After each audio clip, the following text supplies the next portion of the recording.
I don't have no cosigns. I'm not a media darling. I don't have a gazillion interviews.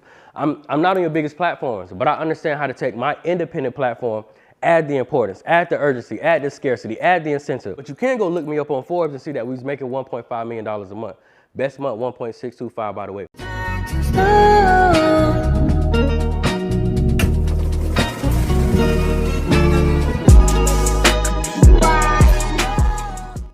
Hey, what up, y'all? One of the biggest conversations we have within the Post-Pandemic Academy,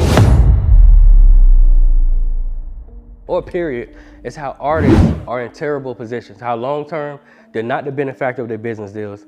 You basically serve yourself by being, a class clown or a mascot for a label or situation, and you don't make anything on the back end. You got people like Apple who are giving you guys 1 cent per stream. I've been stressing to you guys on the importance of understanding your social influence, how to leverage your social influence. I keep telling you, you're either gonna use them or they for sure gonna use you. We only been saying this 1,000 years. Think about it, right? I don't have no cosigns. I'm not a media darling. I don't have a gazillion interviews.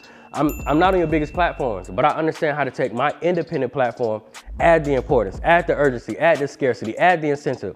But you can go look me up on Forbes and see that we was making $1.5 million a month. Best month, 1.625, by the way. You can look on Yahoo Finance. You get it? So the point I'm making is, again, we don't need them, they need us. To the artists, especially to the people who are interested in digital content and how to get it off, I'm one of the best people you can come to in the game, and I don't have to gas you on that because you can literally Google it and YouTube it. Again, I don't need the extraness or selling you with the big words. You can look at the aesthetics of the area that I'm currently sitting in my house and understand that to some extent, this guy's figuring out a way to get assets because houses don't normally look like this. Houses aren't lined with art on the walls and things of that nature. So again, artists. You get what I mean? For the artists especially, y'all, this is a huge detriment in that community and that industry that's been there since day one.